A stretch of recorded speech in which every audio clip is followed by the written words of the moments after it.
Saravanapatti KG கலை மற்றும் அறிவியல் கல்லூரியில் நடைபெற்ற முதலாம் ஆண்டு மாணவர்களுக்கான கல்லூரி துவக்க விழாவில் மாணவர்கள், பெற்றோர்கள் என பலர் கலந்து கொண்டனர்.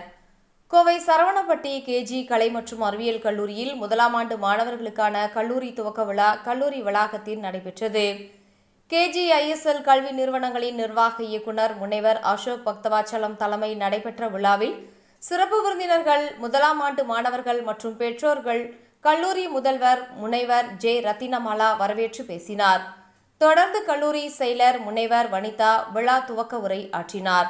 நிகழ்ச்சியில் சிறப்பு விருந்தினர்களாக ஸ்வர்கா அறக்கட்டளையின் நிர்வாக அரங்காவலர் ஸ்வர்ணலதா, பேச்சாளர், எழுத்தாளர், கல்வியாளர் மற்றும் பட்டிமன்ற பேச்சாளர் பேராசிரியர் பர்வீன் சுல்தானா, சுமன் மல்ஹோத்ரா ஆகியோர் கலந்து கொண்டு மாணவர்களுக்கிடையே உரையாற்றினர்.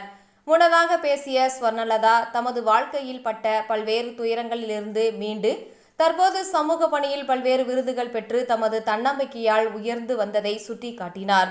தொடர்ந்து பேசிய பேராசிரியர் முனைவர் பர்வீன் சுல்தானா, கல்லூரி மாணவ மாணவிகளின் இந்த இளம் பருவம் வாழ்வின் முக்கிய முடிவுகளை எடுக்க முக்கியமான பருவம் என குறிப்பிட்டார். எனவே இந்த கல்லூரி வாழ்க்கை என்பது வாழ்வின் வெற்றியாளர்களை உருவாக்கும் இடம் என தெரிவித்தார். மதிப்பெண்கள் மட்டுமே தம்மை அடுத்த கட்டத்திற்கு கொண்டு செல்வது என கூறிய அவர், கல்லூரி காலத்தில் கிடைக்கும் அனைத்து வாய்ப்புகளையும் பயன்படுத்திக் கொள்ள வேண்டும் என கூறினார். நிகழ்ச்சியில் KGISL கல்வி நிறுவனங்களின் தலைமை நிர்வாக அதிகாரி அரவிந்த் ராஜேந்திரன், KG கலை மற்றும் அறிவியல் கல்லூரியின் துணை முதல்வர் முனைவர் வித்யா உள்பட முதலாம் ஆண்டு மாணவர்களுடன் பெற்றோர்கள் மற்றும் உறவினர்கள் என பலர் கலந்து கொண்டனர்.